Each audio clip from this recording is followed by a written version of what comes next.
rekan-rekan menyaner semuanya. Kita berjumpa kembali meneruskan diskusi kita tentang Atlantis. Sebelum memulai, izinkan saya untuk invite dulu narasumber kita, Mas Agung, dan ada satu, ini Mbak Nuni nih. Mbak Nuni.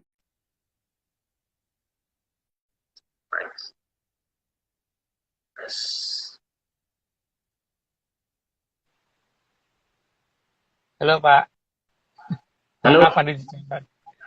halo Mas Agung. Halo, masih di Ya. jalan saya, jadi ini apa Oh masih di gitu. luar. Ha-ha.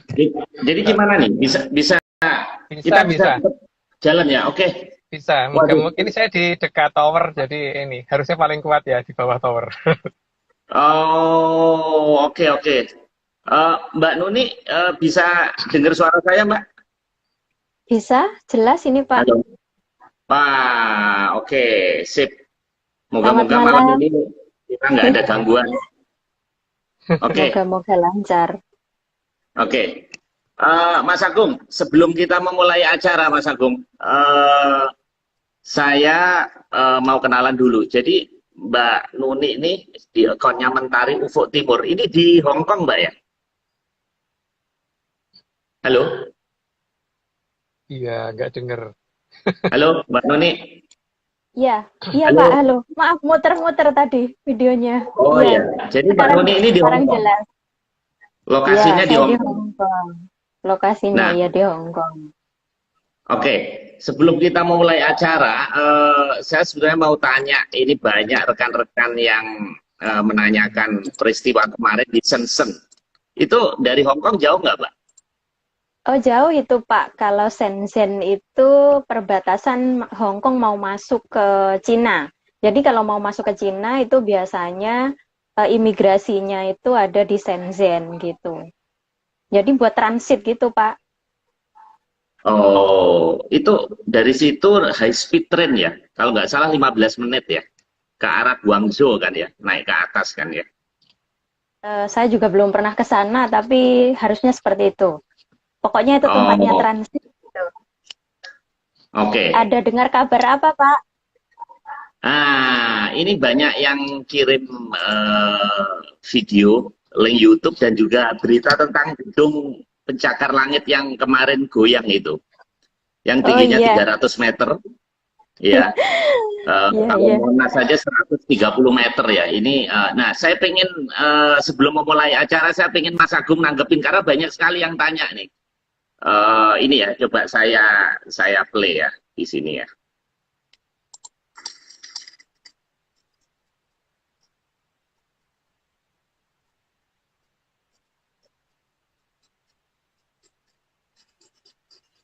Itu kelihatan menaranya goyang-goyang.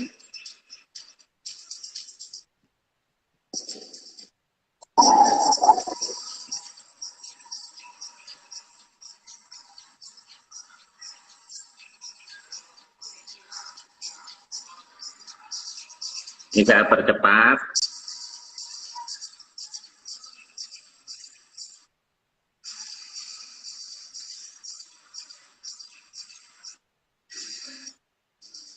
Oke, oke cukup saya rasa. Nah, Mas Agung, ini ternyata menurut berita ini terjadi kemarin ya hari Selasa jam 1 siang. Ternyata tidak ada gempa, Mas Agung. Dan ini gedung ini tertinggi nomor 18 di situ. Jadi Cina itu tertingginya 600 meter. Nah, Cina melarang melebihi 500 meter. Nah, gedung ini tingginya 300, berarti 3 kali Monas. Nah, Mas Agung punya teori nggak ini? Eh, Hmm. karena bukan gempa ternyata. Berarti kan dari atas nih, Mas.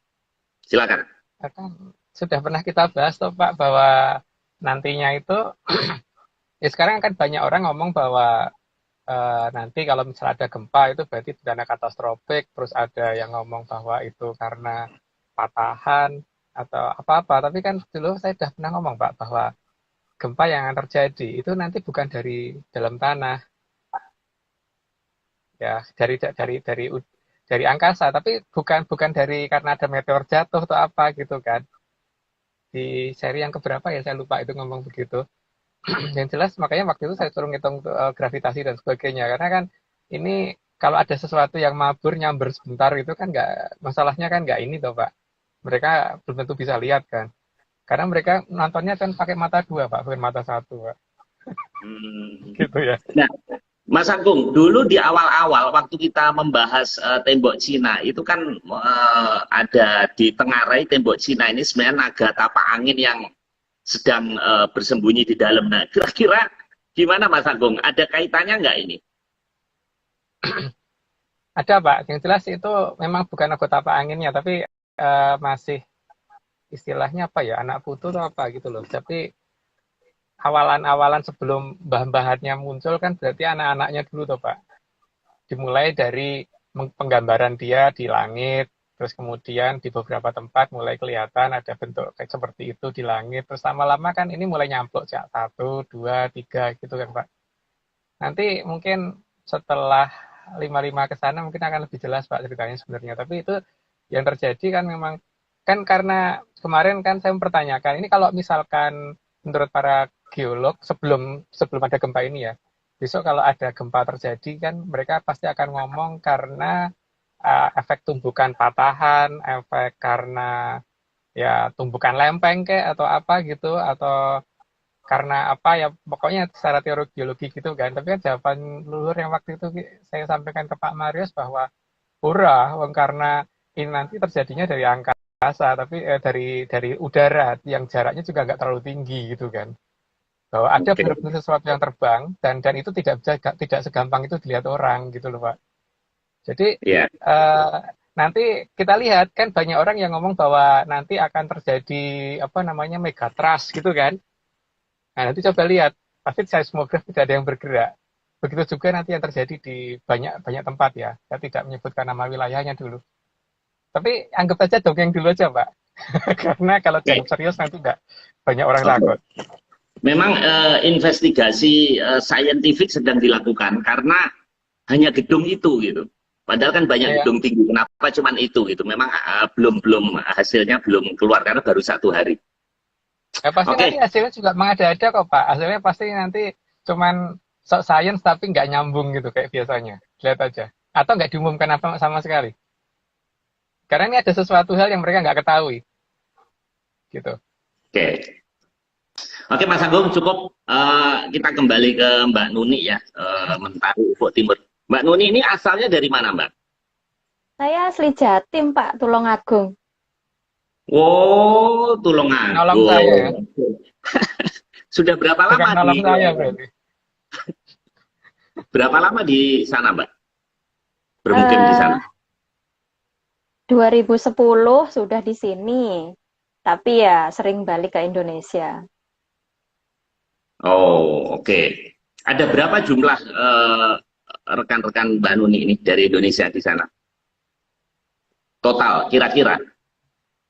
Kalau kalau yang tercatat secara resmi itu ada, kemarin dapat kabar dari catatan dari KJRI itu sekitar 157.000 orang itu yang dari Indonesia.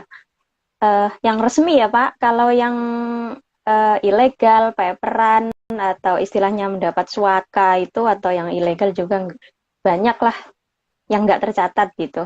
Itu yang resmi aja. Mas Agung, itu kalau anggap aja total 200.000 Mas Agung. Kalau kita ekspor pecel, saya dapat kiriman pecel Madiun ini. Itu kalau $1 aja, saya kita untung. Aktivis misalnya kirim ke sana nih bumbu, terus untungnya $1 aja, 200.000 itu $200.000 sebulan loh. Itu berapa miliar itu Mas? 200.000 kali 15.000 sebulan loh. Gitu. Itu yang terima di sana sudah ada kan, tinggal monggo dilaksanakan. Sudah banyak sekali itu Pak yang jualan di sini. Apa saja ada. Produk Indonesia di sini apa saja ada. Oh ya, kita mulai dari Atlantis dulu Mbak, kecil-kecil produk kita gitu. Oke ya, intermezzo aja. Oke, kita lanjutkan. Jadi, Mas Agung, saya lupa mengucapkan. Jadi, tanggal 13 kemarin, hari Kamis, ternyata kenaikan Isa Al-Masih. Jadi, saya lupa mengucapkan rekan-rekan yang merayakan. Dan ini kebetulan, ini entah kebetulan atau enggak, tepat 1 tahun yang lalu, kita memulai IG Live itu 20 Mei. Jadi, persis besok. Sekarang kan 19 nih, 20 Mei itu persis kita 1 tahun. Makanya sekarang seri yang ke-53. Kayaknya malam ini ada 42 plus 1 yang disiapkan oleh Mas Nogo dan Mas Iwan. Dan saya minta Mbak Nuni untuk membacakan dari slide pertama sampai 42. Oke, Mas. Saya mau menanggapi sedikit di Instagram. Itu ada berondongan dari Mas Pranowo Sabto ya. Itu luar biasa. Sampai tadi baru 3 jam yang lalu saya baca, cuman kita nggak bahas malam ini. Kita ucapkan terima kasih aja dari Samarinda ya, Mas Pranowo. Kita bahas minggu depan atau nanti pas Zoom, Mas Agung. Oke, Mbak Nuni, silahkan mulai dari slide pertama. Monggo. Oke, slide pertama. Sudah ada dalam serat jangka bahwa Nuswantara Raya bakal mengkeret dadi saiyu peng payung. Dan payung yang dilambangkan adalah payung susun 3 yang menunjukkan asal dari Trisula Wanda. Itu mirip minggu lalu ya. Jadi kayaknya sudah pada jelas bahwa memang sudah ada cerita seperti itu bahwa negara kita akan mengkiup, mengkeret tadi menjadi kecil seolah-olah cuman sebesar payung gitu ya. Tapi sebenarnya itu adalah tempat yang sangat luas dan sangat besar. Tapi cuman kita bisanya melihat segitu gitu. Itu pun bagi yang bisa melihat. Gitu. Monggo dilanjut dulu, Mbak. Slide kedua, payung kedua atau yang ada di posisi tengah adalah payung dari Kerajaan Atlantis. Ya, karena ada susun 3 yang pertama kan kemarin sudah kita sebut dan mungkin posisinya sudah kita jelaskan tapi tidak detail lokasi bangetnya itu. Jadi kita hanya nunjukkan lokasi dalam bentuk satu kabupaten. Karena kalau lokasi tepatnya nanti saya kena masalah.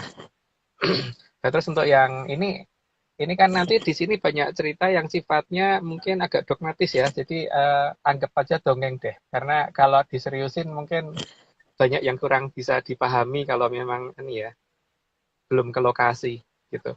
Jadi monggo dilanjut, Mbak. Slide ketiga, Atlantis saat ini yang memegang dan menjaga Yoni posisi tengah dari Trisula Wanda. Yoni tersebut adalah pemberian dari Sang Hyang Wening. Ya, ini mirip dengan yang minggu lalu, cuman yang minggu lalu kan yang sisi kiri, sekarang yang sisi tengah. Yang kemarin yang kiri itu kan yang diterima oleh Lemurian, kemudian yang ini yang diterima oleh Atlantis. Gitu. Jadi masih mirip dengan minggu lalu. Jadi mungkin penjelasannya nggak usah terlalu detail. Jadi lanjut dulu, Mbak. Dari Trisula Wanda sudah diturunkan sejak zaman Kolodworo di Kerajaan Dahanapura. Kerajaan Dahanapura. Jadi zaman Kolodworo itu zaman setelah ini ya, setelah setelah Kolopurwo ya. Jadi setelah zaman pewayangan yang kita kenal. Karena kalau kita yang kita kenal kan cuman sampai dengan pewayangan ini aja kan, tapi sebenarnya di bawah itu masih ada lagi dan di atas itu juga masih ada gitu. Karena pembagian zaman itu kalau kita kan terdiri dari 3 zaman kali, 1 zaman kali 7 zaman kolo, 1 zaman kolo, 3 mongso kolo, 1 mongso kolo, 100 tahun matahari. Harusnya begitu ya. Cuman nggak tahu kenapa tiba-tiba di-cut di bagian tertentu. Untungnya Ki Dalang Panjang Mas ya, dari zaman Mangkurat 1 itu berusaha menulis ulang. Jadi kalau ada yang bisa menemukan seratnya Ki Dalang Panjang Mas itu kan kelihatan urut lagi gitu sebenarnya. Itu beliau bahkan sudah menulis sampai zaman Kolo Suroto ya. Jadi zaman setelah kita sampai zaman setelah kita nanti sudah ditulis oleh beliau. Yang kemudian diterjemahkan oleh kayak Ronggo Warsito dan sebagainya itu menjadi suatu bait-bait syair gitu. Oke, monggo dilanjut, Mbak. Slide kelima, maka Atlantis mempunyai kewajiban menjaga agar Yoni tersebut tidak jatuh ke tangan yang salah. Apalagi pusaka tersebut kadang harus dikenalkan dengan 2 Yoni yang lain, dan dikenalkan juga kepada yang nanti akan berhak memakai. Maka harus dijaga di dalam pagedongan. Ya. tidak mungkin terus-terusan di dalam gedungan sih sebenarnya. Jadi memang ada kalanya dia harus dilepas untuk dikenalkan dengan dua. Jadi supaya nantinya bisa sinkron antara tiga kekuatan tersebut gitu. Jadi di sini kan memang pada saat dilepas itu kalau tidak ada yang menjaga dan ngikutin gitu, yang sanggup ngikutin itu memang bisa nyamber sana sini gitu. Gitu Mbak, lanjut dulu aja. Slide ke-6. Sehingga Atlantis memilih menutup lokasinya dari pandangan peradaban yang bisa menyalahgunakan kemampuan Yoni Trisulawanda tersebut. Ya, mungkin ada banyak orang yang ngomong bahwa menutup itu bagaimana gitu. Ya kenyataannya nggak usah Atlantis ya. Di kita saja itu masih banyak loh orang yang bisa nggak kelihatan dalam bahasa Indonesianya, bahasa kita ya, di Aji Panglimunan atau Aji Kemayan itu bisa. Itu tapi ini kan hanya person per person, paling banyak bisa sampai lebih dari 50 orang bisa ditutupin gitu. Nah, itu kemampuan orang ya. Tapi kalau kemampuan Mahapratu atau Mahaprabu biasanya bisa jauh di satu negara bisa dia tutup semuanya gitu. Dan itu umum hal seperti itu. Bahkan mungkin kalau ada yang nenek moyangnya pernah ikut perang ini ya, perang gerilya di Ambarawa, itu Pangeran Jenderal Sudirman dulu juga melakukan hal tersebut kan, sehingga pasukannya sampai tidak bisa dilihat Belanda. Gitu, mau dilanjut Mbak. Oke, slide ke-7. Selain itu, Atlantis juga harus menutup kerahasiaan teknologi kunci dari peradaban yang bisa membuat salah arah perubahan zaman yang seharusnya, yakni perubahan menuju ke zaman Kolosubo. Ya, hal tersebut selalu dilakukan oleh negara yang besar ya, supaya negara yang lain tidak bisa menandingi dia gitu. Contohnya kayak Amerika aja, kita mau beli F-35 kan nggak boleh. Karena apa? Dengan alasan apapun ya yang sebenarnya ngomong nggak boleh gitu aja kan gampang ya. Tapi mereka alasannya macam-macam, alasannya masih antriannya panjang lah, inilah. Karena kan sebenarnya superioritasnya itu supaya jangan sampai jatuh ke negara lain kan. Atau minimal superioritas negara yang dia dukung jangan sampai kalah sama negara lain. Lah gitu juga dengan Atlantis, karena dia ada pada posisi teknologi maksimum yang sudah menjadi maksimumnya di dunia, sehingga dia juga tidak boleh ini membuka sebegitu saja sehingga nanti ketika saatnya tiba itu untuk membuat perubahan supaya lebih gampang gitu. Karena minimal teknologi harus 1 berbanding 100.000 atau apa gitu. Jadi tingkatannya biar jauh, jadi biar gampang gitu loh kalau misalnya mereka mau ada perubahan. Gitu Mbak, lanjut.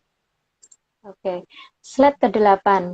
Karena teknologi kunci yang dimiliki Atlantis sangat bisa disalahgunakan sehingga arah perubahan zaman akan bisa berubah. Dan hal tersebut bisa mengakibatkan Atlantis menerima hukuman dari Sang Hyang Totowinanci. Maka untuk mengatasinya, Atlantis menutup semua akses ke wilayahnya dari peradaban kita. Penutupan akses sampai tiba pada batas waktunya untuk dibukanya peradaban yang sebenarnya. Ya, di sini kan mungkin sudah cukup jelas dari yang tadi ya, bahwa karena dia pegang teknologi kunci untuk semua jenis teknologi dan semua jenis hal yang bisa membahagiakan dunia, tidak usah sesuatu hal yang bisa dipakai untuk memukul deh, seperti halnya teknologi kunci untuk menghilangkan suatu wilayah supaya tidak kelihatan gitu.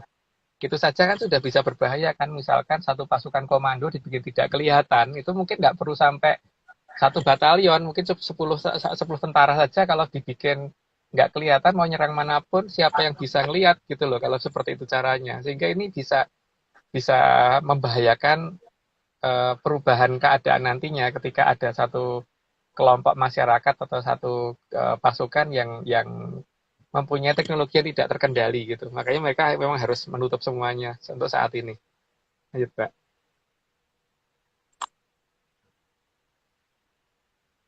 Halo. Kan, Mbak Oh Nuni? iya, ya, slide 9.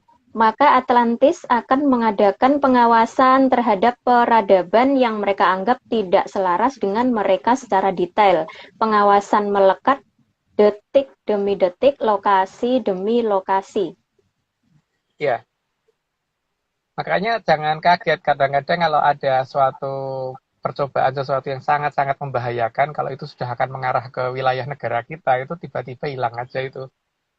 akan ada banyak masalah seperti itu. Atau misalkan ada suatu pengawasan via satelit atau via pesawat U2 atau apa, daerah kita itu pasti akan banyak di yang ketutup mendung atau awan yang tidak akan bisa ditembus oleh itu gitu.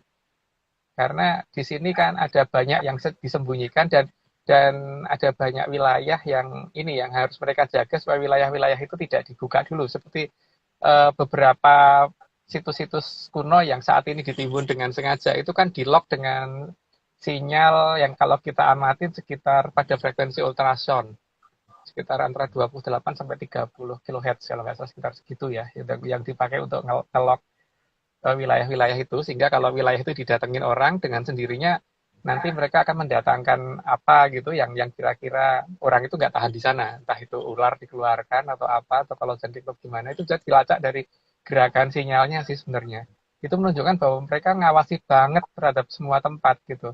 Cuman kita aja nggak sadar, tapi tempat-tempat yang benar-benar akan membuat apa namanya yang bisa membuat suatu perubahan besar kalau dibuka saat ini, itu mereka akan awasi banget gitu Mbak. Semoga dilanjut. Oke, slide 10. Sehingga beberapa material dasar yang menjadi kunci majunya peradaban akan mereka sembunyikan atau mereka buat agar tidak terlacak, bahkan tidak bisa dilihat secara visual. Ya, karena pada dasarnya kan spektrum penglihatan mata kita itu sudah dibatasi Mbak. Jadi kita sadar apa tidak, itu pada saat kita masih balita, ketika kita belum bisa bicara, itu apa-apa kelihatan, hantu dan sebagainya kelihatan.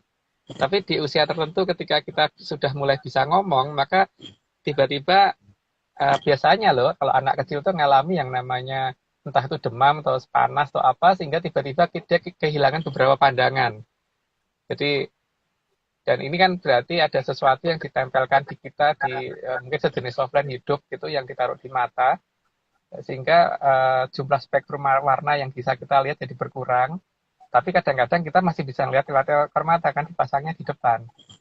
Nah itu tujuan mereka untuk menyembunyikan beberapa material supaya tidak bisa dikenali gitu, supaya tidak bisa dikenali dan ya seperti kalau misalkan seperti uranium dan plutonium itu kan kita sudah bisa menemukan, tapi paling tidak itu masih belum mereka anggap terlalu berbahaya seperti itu, karena masih ada yang lebih berbahaya daripada itu, sehingga itu yang mereka sembunyikan. Gitu Mbak. Slide 11. Karena yoni terbesar pada Trisulawanda sudah diterima Atlantis, maka Atlantis memposisikan kerajaannya menjadi kerajaan yang susah didatangi dan susah dilihat, dan posisi keberadaannya berada di tengah samudra. Ya, susah dilihat dan susah didatangin, yang mereka posisikan seperti itu. Karena kalau kelihatan dan kalau gampang dilihat, pasti akan banyak orang berusaha mendekat. Dan kalau posisinya terlalu gampang didatengin juga akan membuat banyak orang akan mencoba mencapai ke tempat tersebut kan. Maka mereka harus menutupi minimal tidak kelihatan, setelah tidak kelihatan juga susah didatengin karena jaraknya yang sangat jauh dan ada hambatan-hambatan yang sangat besar seperti gelombang, angin dan sebagainya gitu yang dipakai untuk menghalangi supaya kita tidak ke sana. Dan gangguan kompas terutama ya, dan gangguan dari penginderaan jarak jauh dan sebagainya semua bisa mereka ganggu supaya akhirnya orang tidak bisa mencapai ke lokasi tersebut gitu Mbak. Oke, slide ke-12. Bahkan secara tersembunyi namun cukup jelas, mantan Presiden Soekarno memberikan ilustrasi pada cara menutup kerajaan Atlantis yang ada di selatan Jawa, yang digambarkan dengan pola air yang dipompa ke atas kubah lalu mengalir ke bawah seperti lambang ini. Tapi namanya juga sandi. Setiap orang boleh dan sangat boleh mengartikan yang lain. Tapi hal ini juga ditegaskan ulang dengan sandi dari mantan Presiden Soeharto yang digambarkan di Taman Buah Mekarsari. Ya. Jadi itu bangunan di sana kan di atas 5 km ya. Jadi itu air kan memang dipompa ke atas, terus ketebalannya itu sekitar 200 meter harusnya. Jadi sehingga kalau dari lebih di atas 5 km air ngerojok dengan ketebalan 200 meter, itu minimal kapal induk aja pasti akan ambiar kalau kena. Gitu. Jadi tidak gampang didekati. Nah, itu yang kalau kita lihat dari pantai selatan kita kan kelihatan seperti lapisan abu-abu di batas cakrawala yang menutupi matahari pada saat sunset, Mbak. Seperti itu. Nah, itu gambar itu jelas digambarkan di Taman Buah Mekarsari dan bangunan tersebut ditaruh di paling selatan. Karena untuk menunjukkan bahwa di selatan itu seperti ini, itu penggambaran dari Pak Harto. Karena Pak Harto kan juga pernah ke sana. Gitu Mbak, mau lanjut.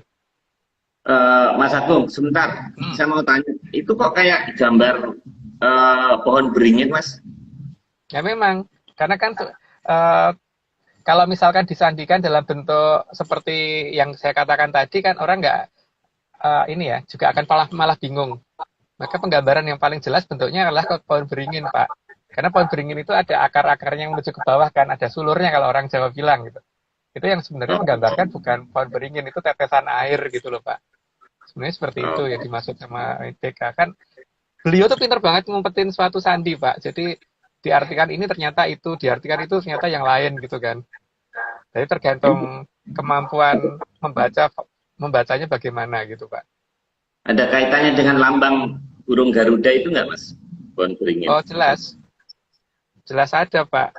Cuman makanya kan burung Garuda digambarkannya menghadap ke kanan, Pak. Karena kalau menghadap ke depan kan matanya kelihatan berapa. Kalau ke kanan matanya kelihatan berapa. Oke. Gitu, Pak. Oke, lanjut Mbak Nuni. Slide Silakan. ke-13, selain jarak juga ombak yang besar digunakan untuk menghalangi pandangan dan menghalangi yang akan mendekati kerajaan tersebut.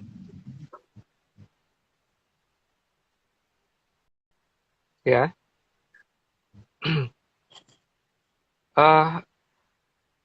Ya seperti tadi ya.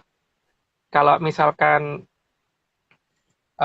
kan efek dari jatuhnya air ke laut dari ketinggian di atas 5 kilo ya. Jadi kan total bangunan itu ada yang mencapai 20 km sebenarnya tadi di atas itu, kemudian turun sampai ke batas pinggir dari kubahnya di 5 km, turun deras banget itu kan akan mengakibatkan gelombang ombak yang sangat besar. Nah, gelombang ombak yang sangat besar ini pasti mengganggu untuk pelayaran menuju ke wilayah itu gitu loh. Makanya di antara semua samudra yang ada, Samudra Hindia itu adalah samudra yang paling bersih. Kenapa? Karena tidak ada pelayaran lewat situ, penerbangan juga enggak, semuanya cuma lewat pinggir, gitu. Beda dengan Pasifik sama Atlantik kan ada yang lewat tengah, gitu Mbak. Dan penerbangan nggak ada yang lewat Samudra Hindia. Oke, lanjut Mbak. Ya.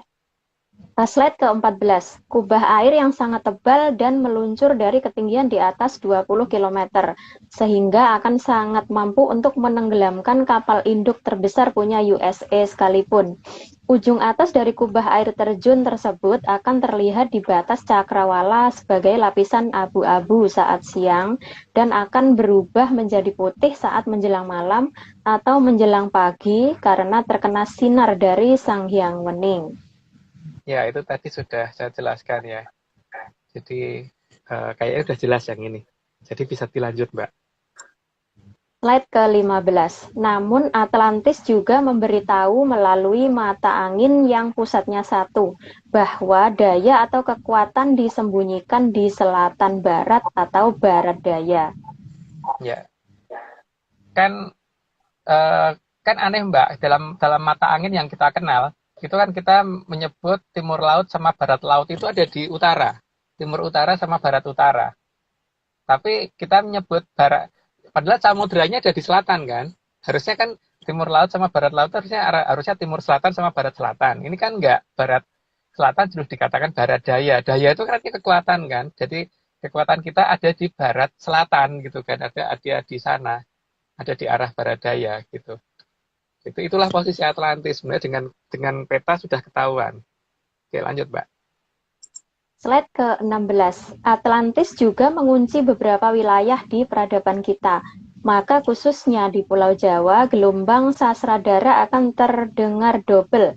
Atau kalau dicermati akan terdengar dua jenis gelombang Sasradhara secara bersamaan. Itu tergantung kemampuan mendengar ya, yang jelas. Karena suara denging itu kalau misalkan kita berada di pantai utara dan berada di pantai selatan pasti akan kelihatan kerasa beda banget kalau misalkan bisa mendengarkan dengan jelas. Makanya di pantai selatan biasanya kalau dengingnya itu kayak ada dua, yang satu itu kayak nging, runtut, yang satunya itu kayak kayak bergelombang gitu loh. Jadi beda ya. Aduh, gimana yang jelasnya beda, karena saya tidak pintar menirukan suara ya. Ya, seperti itulah.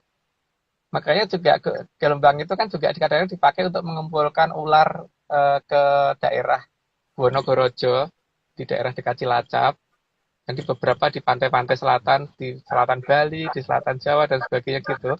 Karena mereka harus mendownload informasi dari hewan-hewan tersebut kan. Karena eh, ya sebenarnya kan aneh kalau hewan-hewan seperti itu bisa berkumpul di satu tempat, terus kemudian di titik itu hewan-hewan seperti ular yang berkumpul, yang biasanya ular ada yang memangsa ular yang lain, tapi di Gua Nogorojo nggak ada ceritanya ular lain, ular kayak king cobra memangsa ular lain nggak ada di situ. King cobra ada tapi nggak mangsa ular yang lain gitu loh. Anehnya kalau mereka makan di luar gua itu, gitu. Itulah yang bisa dilihat dari efek hewan ya. Hewan bisa merasakan dengan seperti itu, tiba-tiba harus mendatangi suatu wilayah gitu loh. Nah, kalau untuk manusia kan tergantung dari kemampuan mendengar ya. Jadi kalau misalkan tidak bisa membedakan ya memang kita seperti itu, tidak sepeka makhluk yang lain gitu untuk saat ini. Gitu. Tapi itu terserah masing-masing ya. Kalau tidak mendengar ya tidak apa-apa. Mungkin dilanjut, Mbak. Slide ke-17. Gelombang sasradara jenis pertama akan terdengar ada di belakang gelombang jenis kedua. Yang jenis pertama ini bunyinya mirip dengan suara 1000 burung dara yang bersuara saling bersahut-sahutan. Yang namanya sosro kan 1000, Mbak. Sosro doro, itu 1000 burung dara kan. Ya, suaranya begitu kayak bersahut-sahutan begitu. Kalau kita nutup telinga lah itulah suaranya seperti itu gitu. Cuman itu sebenarnya di tiap lokasi nggak sama. Kalau kita mampu membedakan itu ya akan kelihatan. Dan ini nggak bisa diteliti di teknologi kekinian belum bisa ini ya ikut menerima getaran ini seperti apa gitu belum bisa. Karena ini bukan elektromagnetik. Sehingga sinyal dan sebagainya masih belum sanggup untuk radar dan sebagainya belum sanggup untuk mendeteksi ini kecuali telinga manusia. Cuman tergantung kepekaan masing-masing orang kalau ini. Monggo Mbak dilanjut. Slide ke-18. Sedangkan gelombang sasradara jenis kedua berasal dari Atlantis akan terdengar seperti denging yang mengiung-ngiung. Jadi agak berbeda dengan tipe pertama yang datang dari Kahyangan. Ya, agak bergelombang, agak nging agak gitu memang. Tapi nggak seperti itu banget sih, cuman ya beda. Tapi itu kelihatan sih, kalau misalkan bisa ngerasain akan kelihatan dan makin ke selatan makin kuat dan makin ke arah Jawa Barat makin kuat. Jadi makin menuju ke timur makin meredup suara yang nguing-nguingnya tadi. Oke, dilanjut Mbak. Slide 19. Tujuan didengungkannya gelombang sasradara dari Atlantis itu untuk mengontrol sang pusaka Trisulawanda yang terkadang harus dilepas. Dilepaskannya sang pusaka Trisulawanda untuk mengenalkan dengan dua yoni lain yang berada di dua negara yang berbeda dan juga kepada siapa yang nanti akan menggunakannya. Ya. Karena kan bagaimanapun juga ini pusaka nantinya 3 harus jadiin 1 ya. Jadi dia harus paling tidak harus bisa sinkron. Supaya bisa sinkron dari awal harus sudah mulai sering diperkenalkan dengan yang 2 itu gitu. Dan yang akan pegang juga harus ngerti bahwa ini salah satunya ini gitu kan. Supaya nantinya ngerti cara gunainnya. Jangan sampai begitu megang malah nggak bisa kendalikan. Gitu. Jadi memang ya harus begitu. Makanya supaya bisa terkendali ya harus ada pola pengendalinya tuh harus ada dan harus ada caranya, dan mereka punya cara dengan cara seperti itu gitu. Nah, dan cara itu kita nggak tahu sayangnya gitu, yang tahu mereka. Lanjut Mbak. Slide 20. Agar yoni tengah Trisulawanda tidak menabrak sana-sini, maka harus dikendalikan dengan cermat dan diawasi per detik agar tidak salah jalur. Mengingat sang yoni kadang juga punya keinginan sendiri. Ya, karena itu makhluk hidup, bukan benda mati. Karena benda mati itu pasti punya, kalau benda hidup itu pasti punya keinginan. Kalau punya keinginan, dan sekarang nggak usah ini ya, nggak usah manusia. Ayam saja itu punya keinginan untuk misalkan makan apa, terus nggak makan apa gitu kan, nggak mungkin ayam tiba-tiba doyan makan batu gitu. Tapi kalau dia ngerti oh ini beras, oh ini bisa dimakan, oh dia lagi pengen nabrak ayam yang lain dan sebagainya, itu keinginan-keinginan seperti itu tuh harus dikendalikan karena ini adalah ada pusaka besar yang bisa membahayakan banyak orang gitu Mbak. Sehingga mereka benar-benar harus mengontrol ini semua. Gitu Mbak. Monggo lanjut. Slide ke-21. Sehingga yang menjadi pengawasnya juga harus benar-benar cerdas, tidak suka bertindak menyimpang, serta mempunyai kemampuan yang sangat lebih di atas rata-rata, minimal posisi tumenggung ke atas yang ditugasi untuk mengawasi.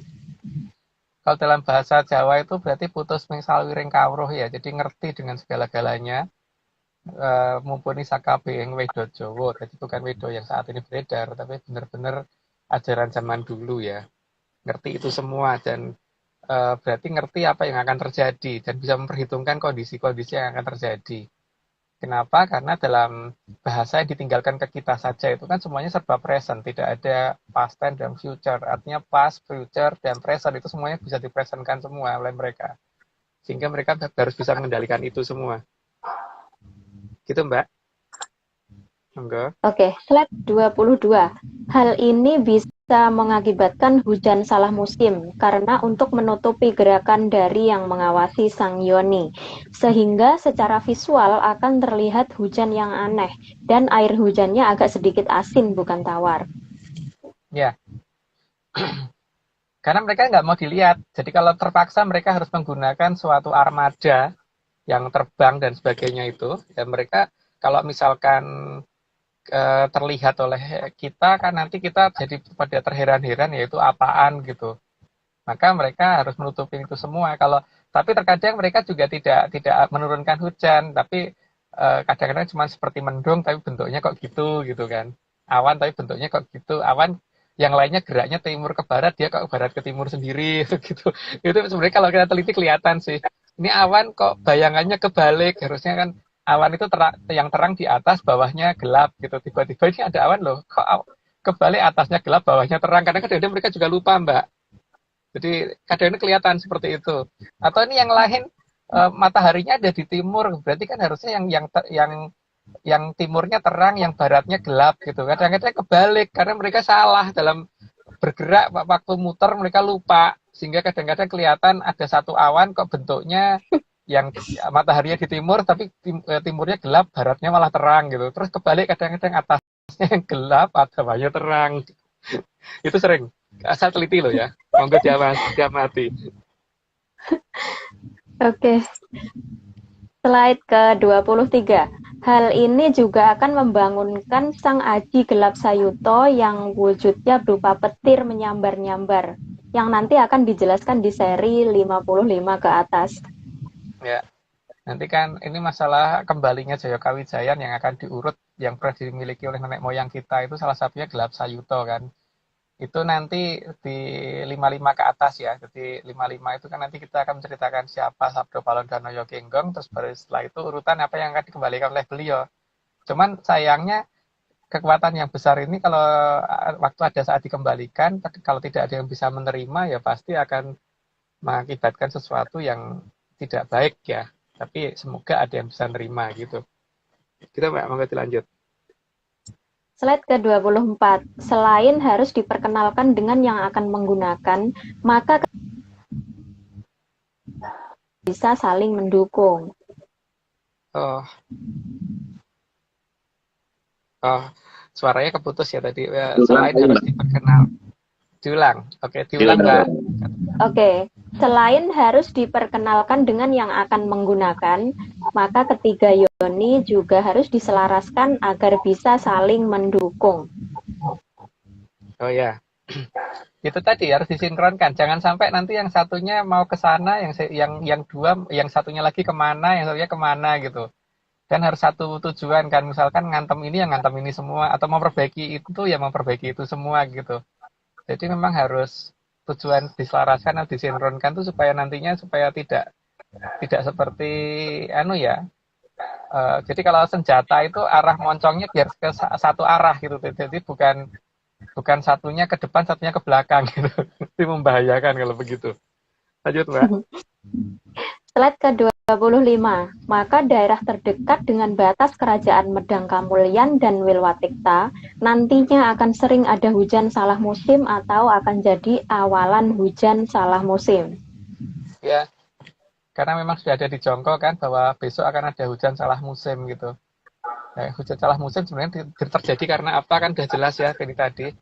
Karena sebenarnya karena Trisula Wondo sedang diselaraskan dan harus diawasin, dan yang ngawasin itu harus nutupin dirinya kan, harus nutupin armadanya itu tadi, sehingga paling tidak mendekati lokasi itu akan sering terjadi hujan salah musim sampai akhirnya nanti melebar kan, karena Trisula Wondo juga harus ngerti nanti lokasi-lokasi yang harus diawasin sejauh apa gitu, sehingga yang ngawasin yang ngikutin Trisula Wondonya supaya tidak asal nabrak kan juga terpaksa akan membuat kondisi seperti itu. Nah, ini seharusnya sudah dekat saatnya untuk akan terjadi hujan salah musim, Mbak. Gitu. Mungkin ya setelah bulan ini ke sana harusnya sudah mulai hujan salah musim sih. Gitu, Mbak. Monggo lanjut. Slide ke-26. Makin mendekati saatnya ganti zaman, maka petir akan semakin sering muncul, terutama di dekat garis batas karena aktivitas yang sudah dijelaskan di atas tadi. Ya, sebenarnya kan itu karena Jaya Kawijayan yang dulu dimiliki nenek moyang kita yang akan dikembalikan itu kan mereka pada kapan aku, gitu. Kapan aku boleh balik gitu kan. Rata-rata kan begitu. Jadi akhirnya ya akan kelihatan seperti itu. Tapi nanti ya pada gilirannya mereka juga akan dilepas seperti Trisula Wondo ini satu-satu karena bagaimanapun juga kan leluhur ini adil, jadi harus ya karena supaya semua orang diizinkan untuk mencoba dulu, baru nanti yang terakhir lah yang itu yang berhak. Jadi yang berhak justru paling akhir supaya orang tidak menyatakan bahwa Dewa ini adil gitu loh, Mbak. Monggo lanjut dulu, Mbak. Slide ke-27. Kejadian ini sebenarnya untuk menutupi lokasi asli dari Medang Kamulyan dan Wilwatikta, juga untuk menutupi yang akan menerima pusaka tersebut. Selain juga untuk melatih yang akan menggunakan agar bisa mengendalikan Sang Yoni sebelum resmi diterima. Nah, iya. Kalau terjadi hujan salah musim, ketika terjadi hujan pasti orang di rumah, cenderungannya tidak mungkin di jalanan. Sehingga mereka tidak akan ngawasin kira-kira siapa yang sedang mencoba ini semua gitu kan, Mbak. Gitu ya. Saya pikir cukup jelas, monggo dilanjut. Oke. Slide ke-28. Namun sudah ada atau tidak adanya Sang Satrio Piningit akan terlihat jelas dari uji coba senjata pusaka Cokro Basworo yang sudah dia pegang. Daya dari pusaka Cokro Basworo ini yang akan membuat orang justru akan bicara jujur, meskipun maksudnya mau menipu. Misal tanpa sadar menyatakan punya duit ratusan miliar. Ini kan ya ini justru yang kita jadikan patokan ya. Jadi kalau kan Cokro itu ada banyak, salah satunya Cokro Basworo itu pusaka dari Sang Hyang Bathara Wisnu, dan kebetulan Dewi Atlantis ini kan putra dari Bathara Wisnu kan, putra dari Prabu Sadi Jayabaya itu kan berarti titisai Bathara Wisnu, sehingga pusaka dari bapaknya juga pasti akan dititipkan juga gitu kan. Nah, tapi yang dititipkan yang Cokro Basworo. Jadi Cokro Basworo ini kan biasanya dipakai untuk membuat orang yang tadinya nggak benar harus ngomong jujur. Jadi kalau mau nipu justru malah yang ada terus sebaliknya gitu loh, Mbak. Jadi kita bisa ngikutin nih di berita sebenarnya. Nanti siapa sih orang di luar sana itu yang tiba-tiba ngomongnya jujur banget gitu loh. Bahwa sebenarnya dia nggak punya duit segitu, tapi tiba-tiba dia ngomong punya duit segitu gitu. Itu berarti Cokro Basworo sudah ada.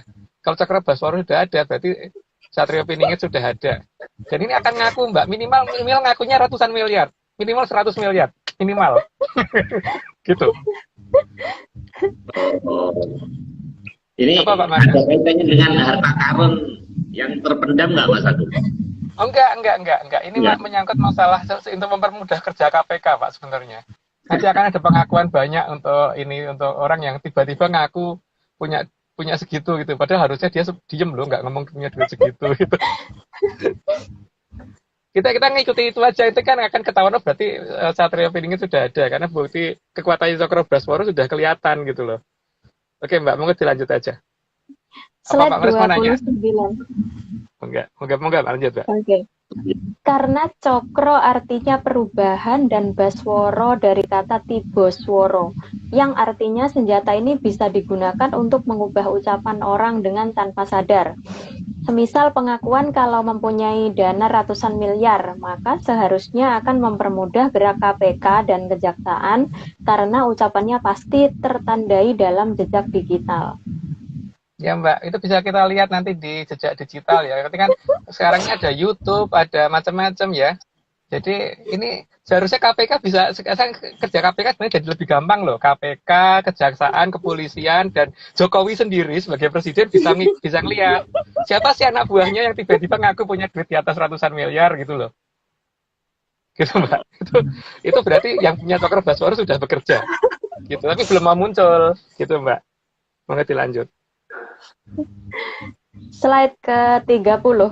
Maka kita tinggal cermati efek dari Cokro Basworo yang akan terlihat dari beberapa ucapan yang seharusnya tidak diucapkan oleh pejabat negara atau pemuka masyarakat. Ya, iya. Jadi ini sebenarnya kan kita mengajak masyarakat untuk mulai mengamati data digital. Jadi yang paling penting yang kita amati minimal ada yang ngaku punya duit segitu banyak, itu harus kita laporkan gitu loh.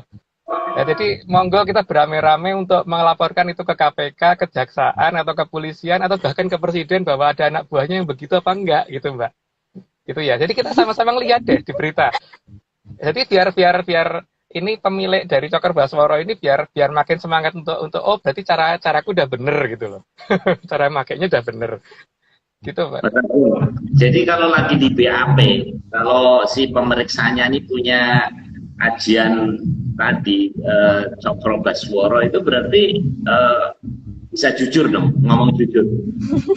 Pasti Pak, karena Cokro Basworo itu tidak bisa dipakai untuk membuat orang jadi ngaku kalau tidak melakukan. Jadi kalau dia melakukan pasti ngaku, tapi kalau tidak melakukan ya tidak akan pernah bisa ngaku karena memang tujuannya untuk membuat orang jadi jujur, gitu loh Pak. Jadi makanya kita bersama-ramai sama-sama ini mulai melihat berita Pak. Siapa yang ngaku minimal punya duit di atas 100 miliar gitu loh. Yang seharusnya tidak mungkin dimiliki oleh pejabat negara atau apa gitu loh. Yeah. Itu layak dilaporkan gitu.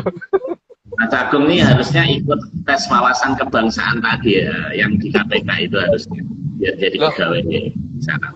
Ya, tidak Pak, karena saya hanya mengikuti lagu Indonesia Raya Pak. Di dalam lagu Indonesia Raya itu kan dinyatakan bahwa di sanalah aku berdiri gitu kan. Bukan di sinilah aku berdiri loh Pak. Kalau Mbak Nuni bener, karena kalau Mbak Nuni menyanyikan lagu Indonesia Raya kan ini di Hongkong, berarti kalau ngomong di sana aku berdiri bener karena negaranya Mbak Nuni ada di sini. Kalau aku nyanyi begitu gimana? Ayo. Berarti saya tidak boleh ikut tes kebangsaan karena bagi saya sudah ada yang salah di lagu kebangsaan kita gitu. Negaraku di mana kalau aku nyanyi di sana lah. Jadi nanti Mbak Nuni kalau upacara 17 Agustus kan 2 bulan lagi itu lagunya diubah, bukan di sini lagu di sanalah aku berdiri. Mbak Nuni bener malahan Mbak Nuni, aku yang salah Pak Manis yang salah kalau nyanyi. Bang lagunya di sanalah aku berdiri kok Pak, bukan di sinilah aku berdiri loh. Makanya saya nggak mungkin ikut tes kebangsaan Pak. Ya moga-moga di KPK bisa mendengar gitu untuk masalah ini ya. Iya, karena di grup lagi rame. Lagi ya pokoknya diperhatikan aja nih. Ya. Mas Agung pasti dari KPK, dari pemerintah juga banyak yang kepo acara ini, pasti itu. Nah iya, apa itu gampang enggak kan nggak mungkin data digital itu nggak bisa dihilangkan. Jadi kita bisa melihat di berita yang sudah ada di YouTube siapa yang ngeklaim punya duit segitu gitu. Padahal itu harusnya nggak mungkin pejabat punya duit segitu gitu loh Mbak. Itu gampang sih sebenarnya. Tinggal KPK mau buka mata apa enggak gitu aja setelah ini. Ya Mbak, ya, enggak lanjut. Okay. Atau apa? Ini semua auditor nggak laku ini sama Menyan, kalah sama Menyan semuanya ini Mas. Oke, Mbak Nuni silakan. Oke, slide ke-31. Karena Yoni dari Trisulawanda akan bisa dikendalikan dengan Cokro Basworo yang sinarnya diperkuat oleh Sang Hyang Wening. Ya, karena Cokro Basworo juga bisa dipakai untuk mengendalikan si Trisulawanda ketika dia masih pencar-pencar satu-satu ya Mbak. Tapi kalau udah jadi satu ya nggak bisa, kalah kuat. Tapi kalau masih satu-satu seperti saat ini masih bisa digunakan. Ya, tapi kita dukung deh, semoga nih yang punya Cakrabaswara segera ini apa membuka banyak tabir gitu loh di pemerintah. Karena pemerintah ini bingung. Semoga itu Sri Mulyani ini bisa ini ya terbantu dengan itu gitu loh. Karena kasihan loh sebagai Menteri Keuangan kalau duitnya diambilin gitu. Kasihan. Mas, ini bentar lagi mau ada tax amnesty, Mas. Mas jangan dikasih tax amnesty Pak, ini harus dikembalikan soalnya. Jadi ini harus ngaku gitu loh. Enak banget kalau dikasih ya ini bukan urusan saya ya, karena ini yang ini kan urusan dari yang punya Cakrabaswara dan pemerintah ya, karena yang dirugikan pemerintah dan yang sedang mencoba kekuatan kan yang punya Cakrabaswara Pak, bukan kita kan. Kita hanya bisa melihat efek dari digunakannya Cakrabaswara kan Pak. Gitu. Tapi ini kelihatan Pak, makin kesini makin kelihatan dan makin dagelan, lihat aja nanti. Karena kan memang di serat Ogo Siliwangi kan dinyatakannya melawan sambil tertawa kan. Ini memang akan membuat orang jadi banyak tertawa, kok ada banyak orang yang tiba-tiba ngaku dengan jujur ya gitu loh. Gitu. Mas Agung, mungkin kalau untuk yang punya simpanan juga bakal ngaku ya Mas? Ya iya dong. Pokoknya tuh ngaku bikin orang jadi jujur Mbak. Patokannya itu kan. Jadi yang tadinya tuh mau ngomong apa tapi malah mengakui dengan jujur, tapi dia begitu melihat rekam jejak digitalnya dikaget. Biasanya gitu. Terus ngilang. Nggak berani muncul lagi. Biasanya terus begitu. Mas Agung, itu yang dimaksud simpenan lain Mas, bukan uang Mas. Ya. Memang bukan hanya uang Pak. Tujuan Cakrabaswara kan untuk membuat orang jadi jujur. Jujur itu kan bukan hanya masalah duit Pak, segalanya kan yang sifatnya untuk menipu tuh apa itu harus dibikin, mau ngomong apa tiba-tiba ngomongnya jujur gitu loh Pak. Jadi ini kita perhatikan aja, karena ini begitu Cakrabaswara udah mulai dilepas kok sejak beberapa bulan yang lalu nih sebenarnya. Lanjut Mbak. Oke. Slide ke-32. Maka kubah putih bersinar juga akan terlihat samar di batas Lemurian dan Wilwatikta. Butuh kejelian khusus agar bisa melihatnya, karena memang tidak akan bisa dilihat dengan sepintas saja. Iya, melihat itu harus sangat jeli ya, harus sangat teliti dan sangat cermat. Karena ya sekarang gini aja ya, misalkan ada tulisan itu kalau kita melihatnya sepintas saja juga nggak kebaca kan Mbak. Kita harus paling tidak berhenti melihat dulu gitu. Ini juga demikian, cahaya putih ini nggak akan gampang kelihatan kalau kita tidak mengamati dengan seksama gitu loh. Jadi harus punya waktu untuk melihat dan ada waktu yang disediakan dan mempunyai kemampuan untuk melihatnya juga gitu. Gitu Mbak. Enggak dilanjut. Oke, slide ke-33. Paling hanya akan terlihat garis putih dari ketinggian, dan ini sangat susah diabadikan. Namun akan terlihat jelas dari atas gunung batu yang ada di timur dari Cibubur. Iya, di timur Cibubur ada daerah namanya Gunung Batu. Itu di ketinggian di lereng yang sudah cukup tinggi ya. Kira-kira di 3/4 ketinggian itu sudah mulai kelihatan. Bentuk garisnya itu sudah jelas kalau dilihat dari situ. Jadi kayak mendung yang kepotong, kalau awan kayak kepotong gitu loh Mbak. Jadi kelihatan di atas ada awan, tiba-tiba kok bawahnya lurus semua gitu. Yang di bawah juga ada awan, kepotong atasnya kok nggak ada gitu. Gitu. Modelnya seperti itu yang kelihatan. Cuman kotanya nggak kelihatan karena itu kan berarti layar yang menutupi supaya kita tidak bisa melihat kotanya tersebut gitu loh. Gitu Mbak, mau dilanjut. Slide ke-34. Sinar tadi adalah sinar dari Sang Hyang Wening. Apabila tidak cermat, maka akan sangat sulit untuk diamati. Ya, namanya sinar dari Sang Hyang Wening. Kalau kita bisa melihat dengan jelas ya kita berarti sudah sakti banget itu. Jadi memang ya sangat susah dilihat. Tidak silo, tidak ini, tapi susah tapi ya kalau tidak mampu melihatnya memang ya tidak akan bisa kelihatan gitu. Tidak gampang dilihat, tapi sebenarnya kalau kita jeli kita bisa lihat. Gitu. Lanjut Mbak. Slide ke-35.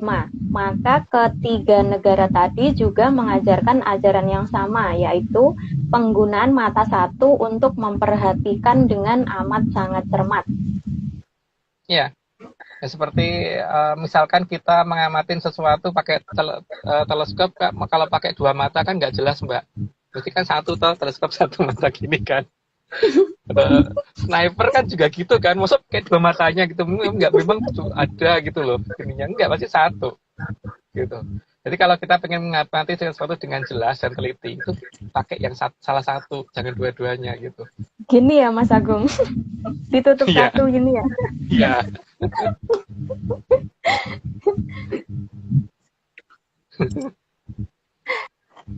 Slide ke-36.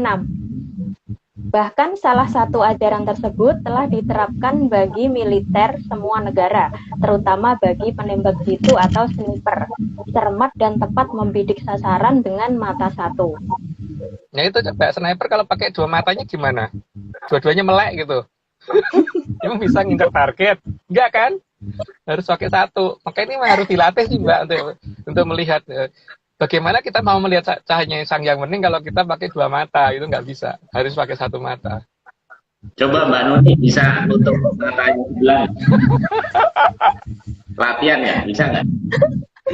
Jadi Nggak bisa. Bisanya gini Pak. Kalau senjatanya dua baru dua mata kali Mas ya. Iya. Oke, kita lanjut. Slide ke-37. Karena batin manusia ini cuma satu, maka inilah yang seharusnya digunakan agar cermat dalam mengamati alam. Ya, karena kan selama ini yang kita gunakan itu bukan mata yang batin, Mbak. Hanya mata yang kita lihat secara fisik yang sebenarnya juga sudah ditutupin bagian depannya di usia kita tertentu itu. Makanya ya ini harus dibangkitkan. Cuman sayangnya untuk saat ini tradisi di Jawa itu justru yang ini yang dihilangkan gitu, diganti dengan ajaran agar orang jadi baik tapi nggak jadi sakti gitu kan. Ajarannya itu kan rata-rata dirubah seperti itu, karena kalau dikatakan bahwa ini ada hubungannya dengan kesabaran lah dan sebagainya, enggak juga, karena lihat aja itu Werkudara yang manunggaling kawula Gusti itu nggak ada ceritanya Werkudara sabar loh, itu orang yang senggol murup jawil mubal gitu kan, gampang ngamuke gitu. Iya, makanya sang yang Brajamusti disuruh turun nanti ya matanya kayak Baladewa kan, dilambangkannya begitu, senggol murup jawil mubal, bukan tipe orang yang sabaran, karena untuk menunjukkan bahwa ajaran kita bukan itu gitu loh Mbak. Mungkin dilanjut Mbak. Oke, slide ke-38. Maka Medang Kamulyan, Atlantis, dan Wilwatikta mengajarkan melalui wayang kulit ke kerajaan Mataram agar mampu mengamati dengan seksama dan cermat dengan mata satu. Ya, makanya di wayang kulit ditunjukkan bahwa satria, terus putri-putri, terus raja, Mahaprabu, Adipati, Tumenggung, dan sebagainya itu menghadap ke sebelah, tidak menghadap ke arah depan, sehingga matanya kelihatan satu. Tapi kalau buto yang besar kayak Bathara Kala gitu, matanya dua. Gambarannya begitu kalau di wayang kulit ya. Saya tidak ngomong wayang kulit. Ini matanya dua berarti apa Mas? Saya tidak ngomong, kan mau ngomong wayang Pak, ini kan bukan wayang dia Mbak. Pak. Ngomong wayang kulit Pak Marius. Itu karena di chat rame itu, pengen Mbak Nuni terus bacain minggu depan katanya. Wani piro. Jadi kata Mas Doni, Mbak Nuni kalau ketawa ada detiknya. Saya bilang di situ area 36, berarti di sini itu ada.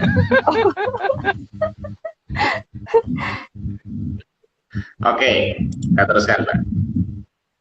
Slide ke-39. Maka gerbang ketiga kerajaan tersebut akan terlihat satu garis lurus di timur dari Cibubur. Ya, karena memang Mojopahit atau Wilwatikta, terus kemudian Atlantis, dan itu Atlantis juga punya gerbang di sana ya, karena untuk mensinkronkan tadi untuk Trisolawanto perlu itu harus berdekatan. Kalau Lemurian yang kemarin sudah saya terangkan ada di timur Cibubur, karena lokasi kabupatennya kan sudah saya jelaskan kemarin gitu, berdasarkan petunjuk dari Kerajaan Mataram dan BK ya, dari Bung Karno sendiri. Tapi sebenarnya kita punya data 153 itu. Tapi cuma kita buka 2 untuk minggu yang lalu itu. Monggo Mbak, dilanjut. Slide ke-40. Meskipun Atlantis posisinya ada di tengah lautan, tapi gerbang utamanya ada di timur dari Cibubur. Hal ini untuk mempermudah pengawasan Trisulawanda dan menunjukkan bahwa Lemurian, Atlantis, dan Wilwatikta tidak pernah bermusuhan, karena ada dalam satu sastra yang bernama Sastra Wulan. Ya. Kalau pas waktu Zoom kemarin itu kan ada yang mempertanyakan ke saya apakah Atlantis dan Lemuria itu pernah mengadakan perang. Ya tidak mungkin ya, karena satu garis keturunan. Tidak mungkin yang namanya bapak orang tua perang dengan anaknya sendiri atau kakek perang dengan cucunya sendiri, itu kan juga enggak. Dan di sini karena ini adalah satu garis keturunan atau satu terah, berarti tidak mungkin untuk mengadakan pertempuran gitu sih. Bukan tidak mungkin, bisa sih bisa, tapi pasti yang tua pasti lebih milih mengalah. Artinya tidak akan pernah ada pertempuran antara ketiga negara itu gitu. Yang ada malah saling mendukung ya gitu. Gitu Mbak ya. Monggo dilanjut Mbak. Slide ke-41. Ketiga negara tersebut akan menjadi awal turunnya kedamaian, maka tidak mungkin mereka berperang. Apalagi Wilwatikta adalah cucu dari Atlantis, dan Atlantis adalah cucu dari Lemurian, sehingga tidak mungkin mereka berperang. Ya, sudah dijelaskan tadi ya Mbak ya. Jadi kayaknya sudah cukup jelas, nanti lanjut aja. Oke. Ini katanya Mas Novo ngambil fotonya Mbak Nuni dari belakang ini. Pas lagi semedi. Terakhir Mbak. Ayo, ini bisa bacanya nggak? Logatnya kayak apa coba? Ini. Oke. Saya udah latihan ini Mas. Oh udah, bagus. Oh iya. Pambukanipun Sang Gedong Waja kang jinagen dening Sang Nagaraja, weritipun kang Angliliwati, kadya tutpuri Hyang Maruti, saha Hyang Pawana satuhu, ayuning kamulyan Ponang Jiwangga, tuhu putrinipun Hyang Suman, sampun purna anggenipun dhateng pagedhongan, arsa mijil saking pagedhongan ayu, mijilipun angin-angin, arsa dadya kertaning rat. Sebenarnya juga ini untuk menjawab tentang efek dari tadi gedung yang di Cina itu. Oh, jadi ada ini terjemahannya gimana Mas Agung? Wah, ini artinya apa Mas Agung? Saya harus minta izin dulu Mbak untuk ini, karena ini sebenarnya kode dari kita terhadap mereka di sana, bahwa kita sudah mulai paham gitu Mbak. Kita sudah mulai ngerti, walaupun belum banyak banget ngertinya gitu. Karena dari sana memberitahu banyak sudah banyak, dan kita kayaknya nggak ngerti-ngerti. Sekarang minimal sudah yang kita ngerti gitu ya. Ya minimal kita memberitahukan bahwa sampun tutup loh, sudah waktunya, nggak usah terus-terusan di dalam pagedongan untuk talak broto. Ini sudah, Cokro Basworonya sudah keluar, berarti kan yang ditunggu sudah ada. Monggo medal gitu loh, silakan keluar dari pagedongan. Kita sebenarnya pengennya seperti itu, tapi ya pura-puranya pakai bahasa yang agak jelimet gitu Mbak. Gitu. Saya punya satu permintaan Mas Agung. Apa? Saya ingin slide ke-42 ini dibaca sama Pak Marius. Iya, monggo. Sudah selesai. Ini banyak fan malam ini, renyah sekali, dan IG live kita lumayan 126, dan ini masih ada terakhir ini Mas Nogo kirim kredit title Mas Agung, jadi 4 Februari ini kelihatannya masih misteri Mas ya. Iya, karena memang ini nanti harus genepi jongko Pak, kan akan ada di jongko itu kan sudah tertulis bahwa bakal kumambange watu hitam, timbule watu hitam atau kumambange watu hitam, terus sileme perahu gabus kan Pak. Nah, monggo diterjemahkan gitu loh. Jadi tiap ini kan memang kita mau mengingatkan supaya ayo artinya apa gitu kan. Rame-rame kita terjemahkan bareng-bareng tentang kumambange watu hitam dan sileme perahu gabus gitu Pak. Gitu, karena di sini yang paling penting itu sih. Karena kalau watu hitamnya sekarang hilang kan berarti kalau tidak pernah timbul berarti jongko ini salah. Tapi kalau misalkan benar-benar akan timbul watu hitam, berarti jongko ini benar. Kalau jongko ini benar, berarti mereka harusnya cerita nanti apa yang terjadi sebenarnya. gitu. Oke. Mas Agung, ini acara sudah selesai.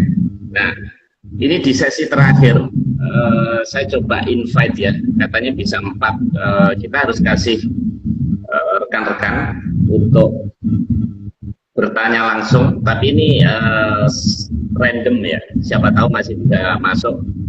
Coba saya beberapa rekan yang pengen tanya ke Mas Agung langsung, silahkan. Saya coba ada rekan-rekan yang aktif tadi ya di chat, coba saya undang di sini, siapa tahu bisa nggak?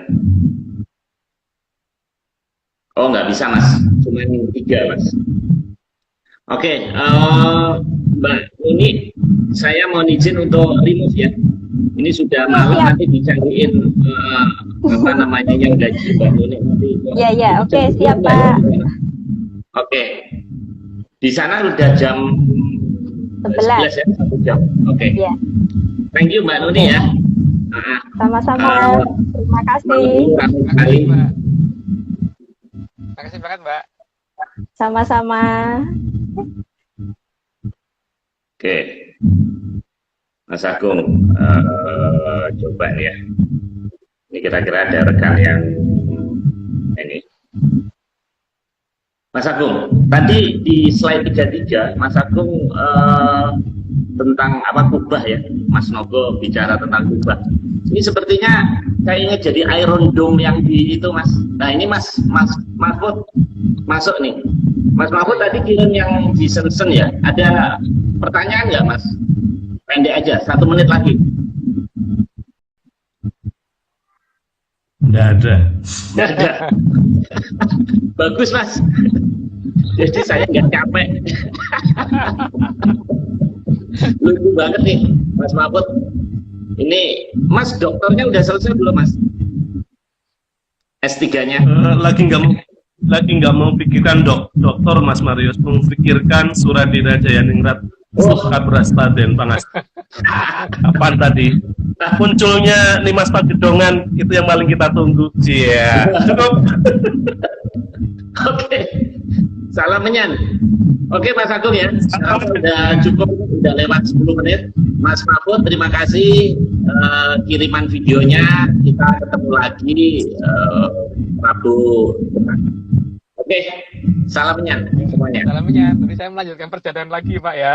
Oh, oke, Mas Agung. Hati-hati Mas Agung. Makasih. Terima kasih. Thank you. Terima kasih. Monggo.